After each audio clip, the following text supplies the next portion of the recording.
Vaidas Saldžiūnas duotuoju momentu randasi karo kambaryje su kažkokiom naujienom. Sveiki visi. Sveiki.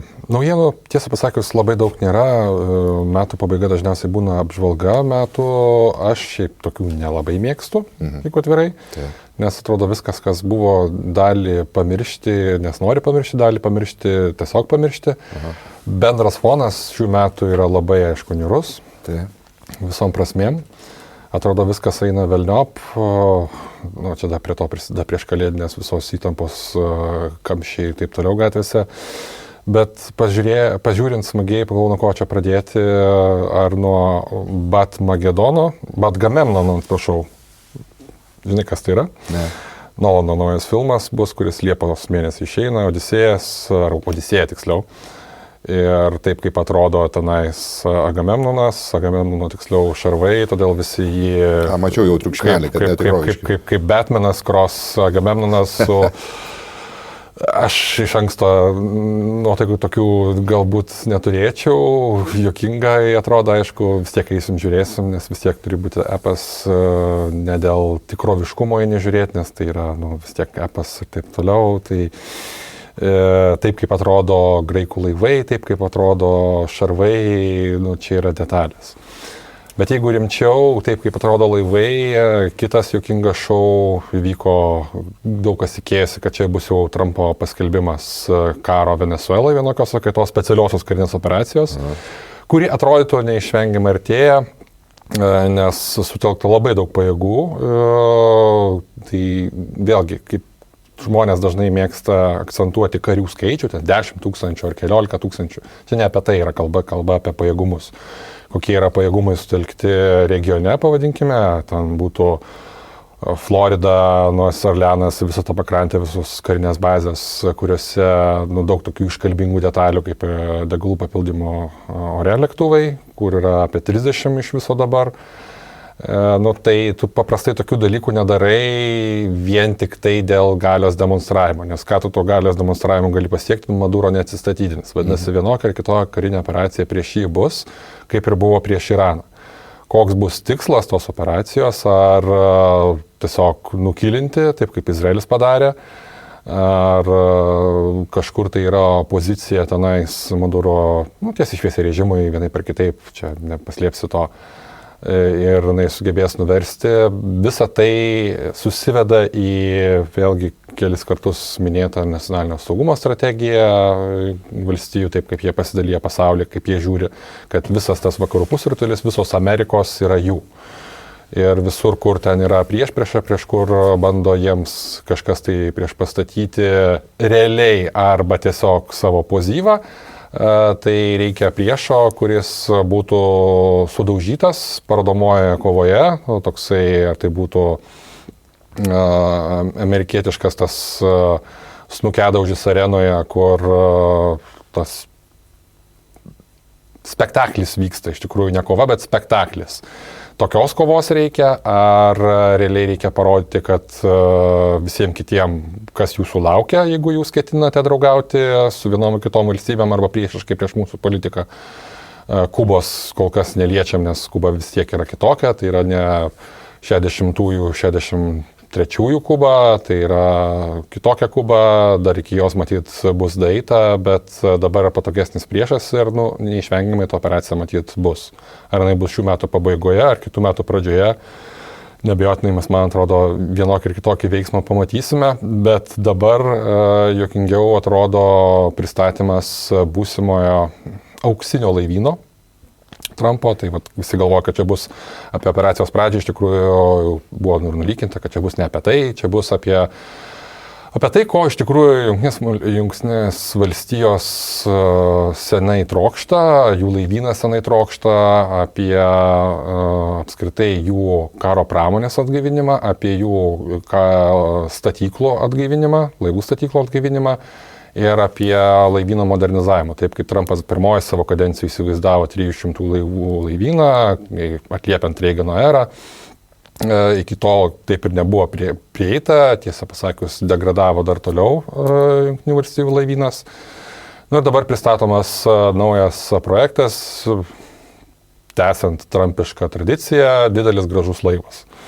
ir netgi vadinama Trumpo klase. Be jokių užuolankų, tas narciziškumas lieka, Trumpo klasė puiku, didelis laivas, jisai daug kas labai dabar diskutuoja viešoje erdvėje apie tai, kodėl, jeigu Trumpo klasė turėtų būti USS Trump pagal visą tradiciją, pirmas laivas USS Defiant, bet kuriuo atveju tai yra didelis gražus laivas su pajėgumais, kurie teoriškai turėtų pranokti visus kitus laivynus ir kas yra svarbiau negu pranokimas, praktinė prasme, jisai turėtų tai, ką XIX amžiaus pabaigoje, XX amžiaus pradžioje pradėjo, tuo metu virsmas buvo tiek metalurgijos pramonėje, tiek laivų statyme, kai atsirado dreadnoughtai, kai atsirado tie šarvuotlaiviai arba battleship klasė, kuri lietuvių kalba vėlgi labai sunkiai verčiama, nes šarvuotlaivis gali būti, bet tada jisai eina iš rusų kalbos, brodinossets, tai nėra tas pats, linijinis laivas, vėlgi iš linijinių laivų, kurie atėjo iš kokio 18 amžiaus, kai yra linijoje plaukia dideli laivai su... Ship of the line. Yeah. Ship of the line, kurie plaukia tiesiog linijoje ir vieną liniją prieš kitą liniją ir kalasi savo pabūklais ir visi turi po 48-72 pabūklus ir vieni kitus bando sudaužyti ir tada ateina ta battleship klasė, kur turi po 9, tarkime, pagrindinius pabūklus, kuo didesnio kalibro, nuo 12 iki galiausiai 16 colių. Tai yra nuo 280 iki 300 kažkiek tai milimetrų. Ir paskui yra visi kiti pagalbiniai pabūklai, ar tai oro gynybos, ar tai mažesnio kalibro, skirti taip pat laivams naikinti. Ir tai yra pagrindinė ta laivų klasė, kuri visą tai, ką aš minėjau praėjusiam epizode apie tą jaunąją prancūzų mokyklą, kur mes viską padarysime su torpediniais kateriais, ne, jūs nepadarysite su torpediniais kateriais, visa šita mokykla eina velniop ir tie didieji laivai, jie karaliauja iki pat Antrojo pasaulinio karo realiai pradžios, kai tada pradeda dominuoti lėktuvnešiai. Ir bandoma atgaivinti su būtent tą iliuziją į battleship klasę, nepaisant to, kad žmonės ginčiasi, kad čia jokia ne battleship klasė, čia sunkusis kreiseris geriausiu atveju, nes 30 000 tonų talpa, tai čia yra daugiau negu visi kiti amerikiečių karo laivai per pastaruosius dešimtmečius nuo Antrojo pasaulinio karo. Tai yra iki tos klasikinės battleship klasės netempa, garsiausias iš jų, tarkime, jos Iowa klasė didžiulis, kuris ten yra 50 berods ar daugiau tūkstančių tonų talpos. 30 000 tonų, tai čia atitiktų kažką panašaus į tai, ką rusai turėjo su Kirovo klasė, tai buvo 4 didžiuliai laivai, iš jų vienintelis likęs plaukiojantis buvo Piotr Velykiai, Petras Didysis, dabar prikeltas po kelių dešimtmečių ir išplaukęs visai neseniai į savo bandomuosius testinius pasiplaukiojimus Nachimovas, admirolas Nachimovas. Nepaisant to, Kirovo klasė, jinai kokia ir buvo, tokia ir liko pakankamai nedaugia funkcinė, su funkcijomis kautis prieš tiek priešininko laivus, prieš laivinėmis raketomis, tiek ginti eskadrą arba tapti eskadros centru, kai tu turi pakankamai nemenką oro gynybos pajėgumą. Tai yra prieš lėktuvinės raketas. Ir modernizacija leidžia Kirovui turėti šiek tiek priešlaivinių arba daugiafunkcinių raketų, tas pats kalibras.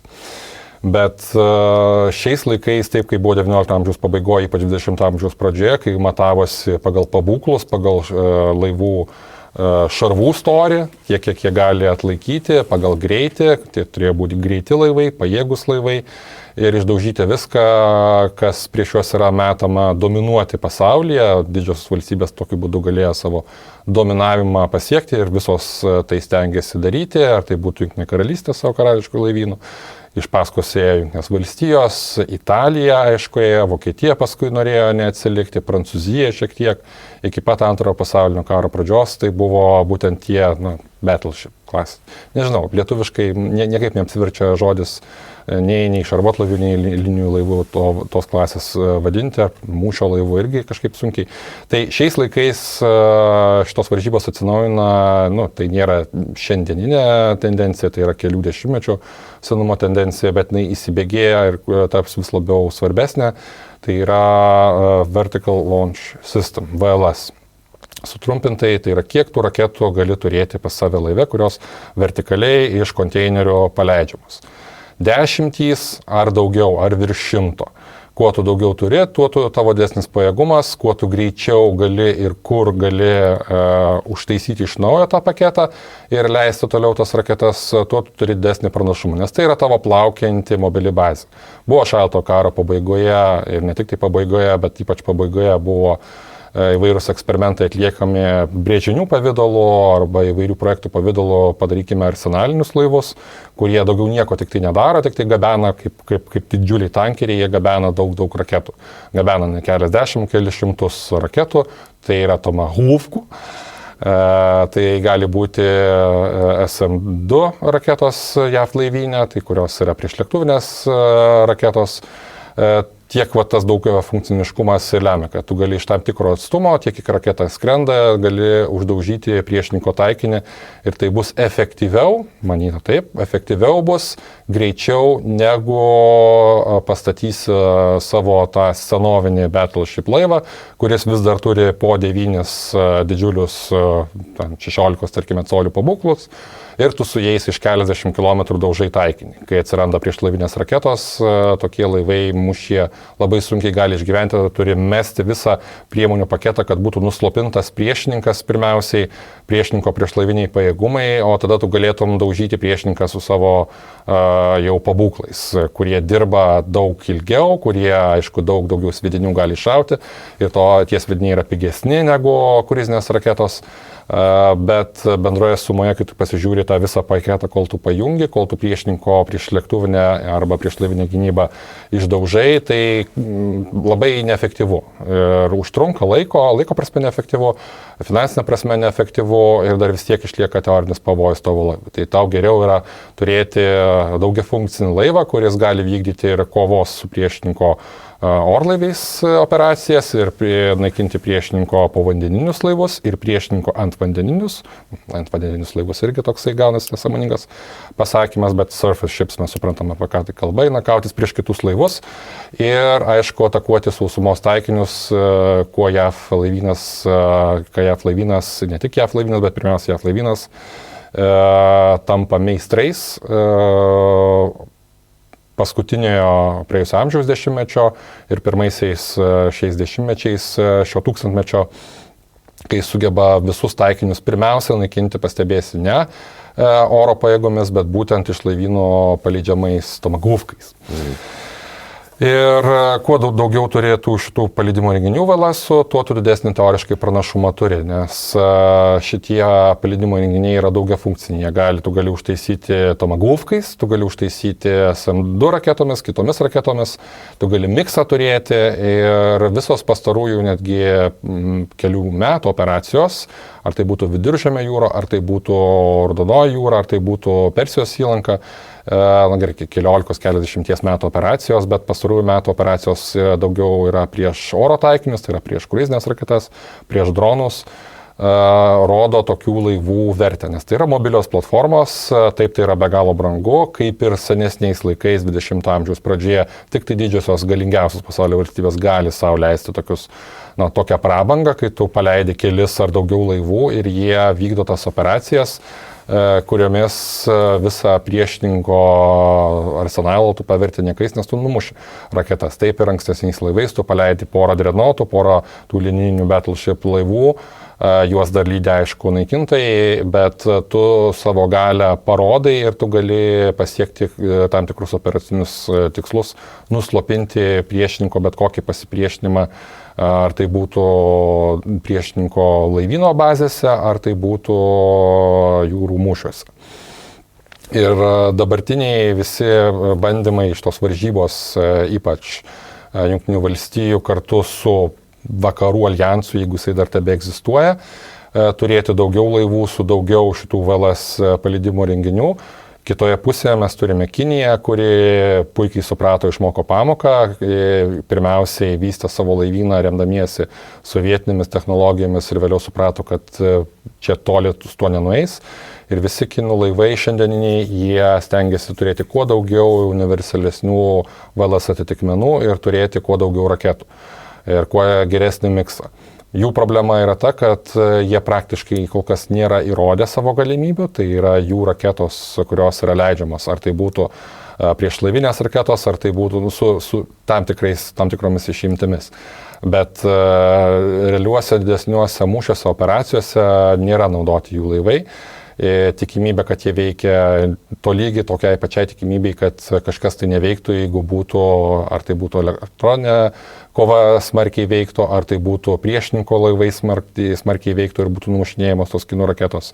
Bet kuriuo atveju jų principas yra tas pats. Kuo daugiau masės mes turime, tuo mes teoriškai esame pranašesni. Todėl ir kinai savo Type nuo 52 laivo projekto iki Type 55 dabartinio, jie visus laivus vystė tokiu principu, kad mes turime turėti daugiau negu vakarų laivų atitikmenys. Tai reiškia, jeigu Type 55 11 tūkstančių tonų talpos laivas turi 112 VLS paleidimo taškų, pavadinkime juos taip, tai atitikmuo šito naikintojo laivo, JAV laivynė yra Arleigh Burke klasės laivai, kurių yra iki 100, dabar apie 80 kažkur tai yra plaukiančių, teoriškai plaukiančių, nes visą laiką dalis yra rotuojasi, jiems atliekamas kapitalinis remontas, tai apie 80 grubiai sakykime ir iš jų 2/3 tikrai plaukia visų metu.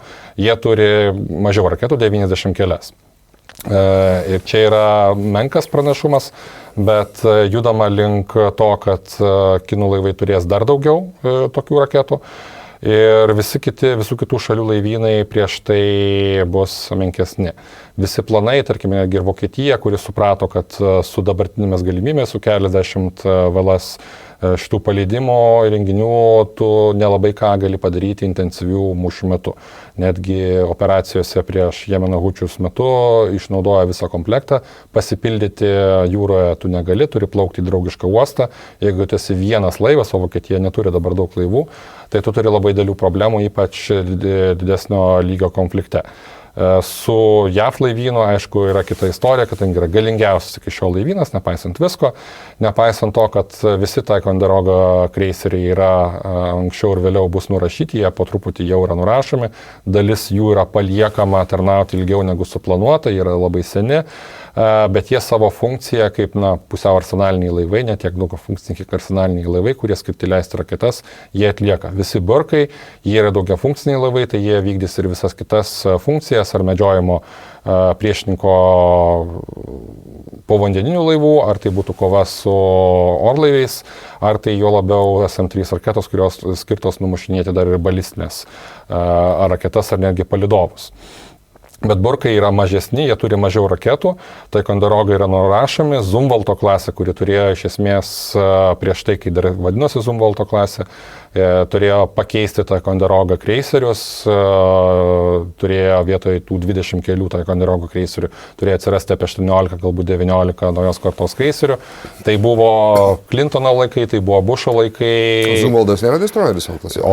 Tai vad būtent. Tai ir jisai galiausiai nuo didelio kreiserio buvo sumažintas iki naikintojo, iki destroyerio klasės ir vietoj 32 laivų, kur vėlgi buvo peržiūrėta, tada nusprendė darysim mažesnius šiek tiek, jau ne kreiserius, o naikintojus ir vietoj 32 galiausiai buvo pasilikta iki 14, o pastatyti buvo 3 ir galiausiai viskas buvo nutraukta 2010 metais. Ir dabar plaukė 2, 3 yra bandymų fazėje ir 3 laivai tiesiog turi būti. To neužtenka. Ir Burkų neužtenka visoms funkcijoms vykdyti. Todėl reikia natūraliai naujos didelės klasės laivų ir čia kaip ir logiškai išeina. Laidos pilna apimtim ir didžiulio archyvo ieškokite Patreon arba Substack arba Contribui kanale, kuris taip ir vadinasi Algis Ramanauskas.